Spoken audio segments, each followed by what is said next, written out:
Cricket time ஃபேன்ஸுக்கு வணக்கம். So எல்லாருமே டாம் கரன் ஆர்சிபிக்கு தேவைதானான்னு சொல்லி கலாய்ச்சிட்டே இருக்கும்போது இவர் தான் கோப்பை வாங்கி தரப்போகிறார் அப்படின்னு சொல்லிட்டு கரெக்டாக அனலைஸ்லாம் தெரிஞ்ச சில ஃபேன்ஸ் எல்லாருமே கமெண்ட் பண்ணியிருந்தாங்க. ஸோ யூஸ்ஃபுல்லான ஒரு பிளேயருங்க, எங்கே இவர் எப்படி யூஸ் பண்ணணும், ரீசெண்ட் டைமில் அவருடைய பேட்டிங் ஸ்ட்ரைக் ரேட் எப்படி இருந்திருக்கு, ஐபிஎல் எப்படி பர்ஃபார்ம் பண்ண போகிறாரு, அது மட்டும் இல்லாமல் அவருக்கு பேன் கொடுத்துருக்குறாங்க 4-5 மேட்ச்சுக்கு, என்ன பண்ணி தொலைச்சாரு, ஏன் இப்படி பண்ணுறாரு ஐபிஎல் டைமில் அப்படிங்கிற எல்லாத்தையும் டீட்டெயிலாக இந்த வீடியோவில் பார்த்து தெரிஞ்சுக்கலாம். அதுக்கு முன்னாடி ஃபர்ஸ்ட் டைம் சேனலுக்கு வரீங்கன்னா மறக்காமல் சப்ஸ்கிரைப் பண்ணி சப்போர்ட் பண்ணுங்கள். அப்போ தான் அப்டேட் எல்லாமே எங்களை வந்து சேரும்.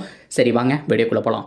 ஸோ ஒரு விஷயம் நல்லா ஞாபகம் வச்சுக்கணும், ஒரு பிளேயர் வந்துட்டு ஃபார்மில் இருக்காரு அப்படிங்கிற பட்சத்தில் அவரை தலையில் தூக்கி வச்சு ஆடிட்டு அவர் ஃபார்ம் அவுட் ஆகும்போது வந்துட்டு கேவலமாக பேசுறது அப்படிங்கிறது இருக்கக்கூடாது. கேதர் ஜாதவ் பொறுத்த வரைக்கும் பார்த்தோம் அப்படின்னா செம்மையான ஒரு பிளேயராக இருந்தாருங்க. மிடில் ஆர்டரை பொறுத்த வரைக்கும் மிடில் ஆர்டர்லேயே ஒன் ஆஃப் த பெஸ்ட் பிளேயராக இருந்தார். 2016 அப்புறம் என்ன இன்னிங்ஸ் ஆடி கொடுத்தாரு. ஒரு மேட்ச் எல்லாரும் அவுட் ஆயிடுவாங்க, தோனி அண்ட் கேதர் ஜாதவ் மட்டும் நின்று கேதர் ஜாதவ் வந்துட்டு செஞ்சுரி போட்டு அந்த மேட்சை வின் பண்ணி தருவார். அண்ட் எக்ஸலண்ட்டாக வந்துட்டு ஒரு அண்டர் ரேட்டட் ஸ்பின்னர்னு சொன்னோம். அவருடைய ஆக்ஷனே பார்த்தோம் அப்படின்னா மலிங்கா மாதிரி இருக்கும், ஆனால் அவர் வந்துட்டு ஸ்பின் போடுவார்.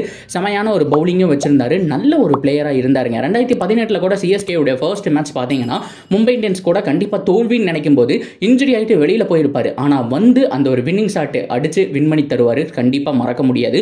ஒன் ஆஃப் த பெஸ்ட் பிளேயராக இருந்தார். அந்த சீசன்லேயே ஒரு 250 பார்த்தோம். ஸோ அதுக்கப்புறம் அவரோட டொமஸ்டிக் கரியர் ரொம்ப மோசமாக அவர் வந்துட்டு விளையாடாமல் போயிட்டாரு. ஸோ அதுக்கப்புறம் மெகா ஆக்ஷன் வந்தப்போ வந்துட்டு சிஎஸ்கேனால் எடுக்க முடியல. ஸோ ஆர்சிபி எடுத்தாங்க, சன்ரைசர்ஸ் ஹைதராபாத் போனாங்க. ஸோ எந்த டீம் போனாலும் செட் ஆகல, அதனால வெளியில் போயிட்டார். ஸோ அதனால அவர் ஒரு புவர் பிளேயர், ஜாதவ்னாலே இப்படித்தான்லாம் சொல்லக்கூடாதுங்க. ஸோ இப்போ ஏன் நான் சொல்கிறேன் அப்படின்னா டாம் கரனை பற்றி அதிகமாக பேசிகிட்டு இருக்கிறதுக்கான ரீசன் இதுதான். ஒரு பிளேயர் வந்துட்டு ரொம்ப மொக்கைன்னு சொல்கிறாங்க இல்லையா.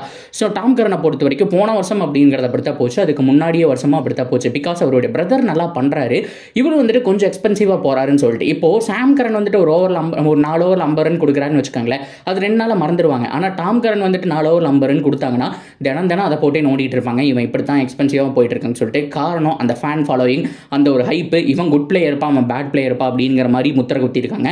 இது நாட் இந்த பிரதர்ஸுக்கு மட்டும் கிடையாதுங்க.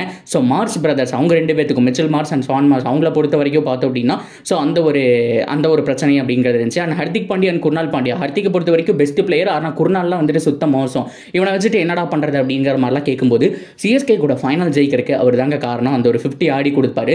ஹர்திக் பாண்டியா எல்லாருமே அவுட் ஆனப்போ அவருடைய இன்னிங்ஸ் தான் ரொம்ப குரூஷியலாக இருந்துச்சு. இந்த மாதிரி ஒவ்வொருத்தரும் பெஸ்ட் பிளேயர் தான். இந்த ஃபேன் பேஸ் தான் பார்த்தோம் அப்படின்னா ஏற்றி இறக்குறாங்கன்னு சொன்னோம். சரி ஓகே, இப்போ டாம் கரனை பொறுத்த வரைக்கும் ஆர்சிபி பிக் பண்ணியிருக்காங்க. உண்மையாலுமே வந்துட்டு சூப்பரான பிளேயரான்னு கேட்டால் ரீசெண்ட் டைமில் கலக்கி போட்டிருக்காருங்க. அவருடைய பவுலிங்கை பொறுத்த வரைக்கும் மேட்சுக்கு ஆவரேஜாக வந்துட்டு 2 விக்கெட் அப்படிங்கிறது எடுத்திருக்காரு. பிபிஎல்ல வந்துட்டு கலக்கிட்டு இருக்காரு. அந்த ஒரு அவுட் ஸ்விங் அதாகட்டும், அது மட்டும் இல்லாமல் அவருடைய அந்த பர்ஃபெக்ட் லைன் அண்ட் லென்த் அப்படிங்கிறது இருந்துட்டு இருக்கு. சில டைம் எக்ஸ்பென்சிவாக போனாலும் அடுத்த மேட்ச் கம்பேக் பண்ணிட்டு இருக்காரு. செம்மையான ஒரு பவுலராக மாறிட்டு இருக்காரு. பேட்டிங்கை பொறுத்த வரைக்கும் அவரோட ஸ்ட்ரைக் ரேட் எவ்வளோ தெரியுமா? 168 அவரோட ஸ்ட்ரைக் ரேட். இது யாரோட மேட்ச் ஆகுதுன்னு சொன்னால் நீங்களே ஆச்சரியப்படுவீங்க. இப்போ கிரீன் இருக்காரு இல்லையா, கேமரூன் கிரீன், அவருடைய ஸ்ட்ரைக் ரேட்டும் டாம் கரனோட ஸ்ட்ரைக் ரேட்டும் கிட்டத்தட்ட ஒரே மாதிரி இருக்கு. அபோவ் டாம் கரன் தான் கொஞ்சம் மேலே இருக்காரு அப்படிங்கிறதெல்லாம் மாற்றம் கிடையாது. ஸோ ரீசெண்ட் டைமில் அவர் விளையாண்டு ஒரு 10-15 மேட்ச்சில் கலக்கி போட்டிருக்காரு. அதே மாதிரி கேமரூன் கிரீன் விளையாண்டதையும் கம்பேர் பண்ணி பார்க்கும்போது 2 பேருடைய ஸ்ட்ரைக் ரேட்டுமே ஒரே மாதிரி இருக்குங்க. அவரை பொறுத்த வரைக்கும் இப்போ செம்மையான ஒரு பேட்ஸ்மேனாக மாறிட்டு இருக்காரு. ஸோ இதெல்லாம் பார்த்து தான் ஆர்சிபி எடுத்திருக்காங்க. ஆர்சிபி ஏனா தானு எடுக்கணுமேன்னு சொல்லிட்டு எடுக்கல, ஓரளவுக்கு பரவாயில்ல, நல்ல ஆல்ரவுண்டர் எடுத்திருக்காங்க.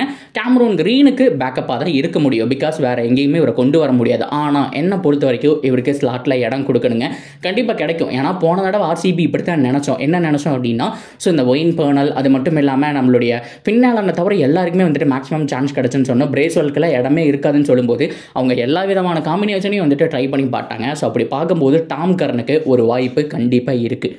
ஸோ அந்த வாய்ப்பு அப்படிங்கிறது அவருக்கு கன்சிஸ்டண்ட்டாக கிடைக்கிது. எப்படி ஒரு ஃபேப் டு பிளஸி அண்ட் மேக்ஸ்வெலுக்கு கிடைக்குதோ அதே மாதிரி கன்சிஸ்டண்ட்டாக கிடைக்கிது அப்படிங்கும்போது அவருடைய ஃபுல் ஃபார்ம் அப்படிங்கிறத பார்க்கலாம். இப்போ ரீசெண்ட் டைம் நல்லா பண்ணியிருக்கிறதுனால தான் பார்த்தோம் அப்படின்னா அவர் எல்லாருமே தூக்கி வச்சு கொண்டாடிட்டு இருக்காங்க. ஆர்சிபி அவருடைய ரீசெண்ட் பர்ஃபார்மன்ஸ், அவருடைய பேட்டிங் ஸ்ட்ரைக் ரேட் 128 அவருடைய இன்ஸ்டா பேஜ்லேயே வந்துட்டு போட்டிருக்காங்க.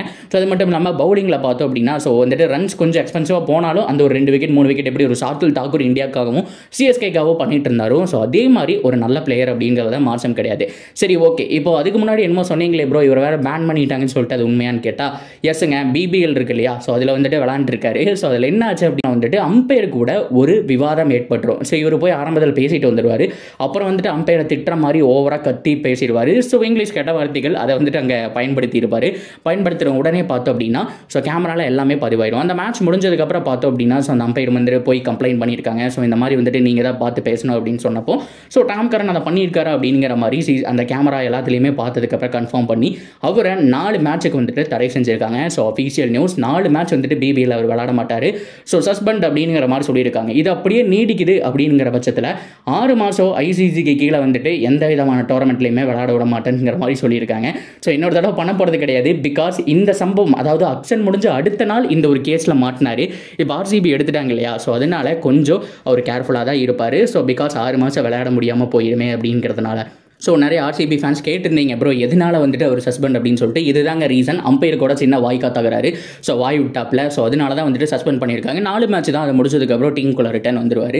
பட் இருந்தாலும் அந்த ஒழுக்கம் அப்படியே தேவைங்க. தயவு செஞ்சு ஆர்சிபி வர வரைக்கும் கொஞ்சம் கம்முன்னு இருப்பாங்க தம்பி மாதிரி அப்படிங்கிற மாதிரி தான் ஃபேன்ஸ் எல்லாருமே கேட்டுட்டு இருக்காங்க. ஸோ ஓவராலாக இந்த ஒரு வீடியோ டாம் கரனுக்காக மட்டும்தான். யாரையும் வந்துட்டு ஸோ வந்துட்டு இவன் ரொம்ப மோசமெல்லாம் சொல்ல முடியாது. சூப்பரான ஒரு பிளேயர் தான். இன்டர்நேஷனல் விளையாடுறாங்க அப்படின்னாலே அந்த திறமை இருக்கிறதுனால தான் இன்டர்நேஷனல் மேட்ச்க்குள்ள வந்திருக்காங்க. இல்லைனா வந்துட்டு உள்ளே வர முடியுமா சொல்லுங்கள். நார்மலி அவ்வளோ பேர் கஷ்டப்பட்டுருக்காங்க. அவ்வளோ டேலண்ட்டை வச்சுட்டு தான் அவர் புஷ் பண்ணி உள்ளே வந்திருக்காரு. ஸோ பட் இருந்தாலும் சில பேர் சொல்லலாம் இன்ஃப்ளூயன்ஸ் அப்படிங்கிறது இருக்குது. பிகாஸ் அவங்களுடைய அப்பா ஒரு நல்ல கிரிக்கெட் பிளேயர், அதனால வந்துட்டு உள்ளே வந்திருக்கான்னு சொல்லிட்டு. என்ன இருந்தாலும் டேலண்ட் அப்படிங்கிறது ரொம்ப முக்கியம். ஸோ கண்டிப்பாக சாம் கரனை கொண்டாடுற அளவுக்கு டாம் கரனையும் கொண்டாட வைப்பாங்க ஆர்சிபி அப்படிங்கிறதுல எந்த விதமான வருஷம் இல்லை. பொறுத்திருந்து பார்க்கலாம் கைஸ். ஸோ நீங்கள் இந்த ஒரு பிளேயருக்காக வெயிட் பண்ணிட்டு இருக்கீங்களா? ஸோ ஸ்ட்ரைக் ரேட்டை பற்றி என்ன நினைக்கிறீங்க? ரீசெண்ட் டைமில் கலக்கி போட்டிருக்காரு. அண்ட் பவுலிங்கை பற்றி என்ன நினைக்கிறீங்க? ஸோ உங்களுடைய ஸ்குவாடில் இவரை ஃபிட் பண்ணுவீங்களா? என்ன ஏது அப்படிங்கிற எல்லாத்தையும் தாராளமாக கமெண்ட் செக்ஷனில் சொல்லுங்கள். தொடர்ந்து அப்டேட்டுக்கு நம்ம சேனலோட அஞ்சிருங்க. மறக்காமல் சப்ஸ்கிரைப் பண்ணி சப்போர்ட் பண்ணுங்கள்.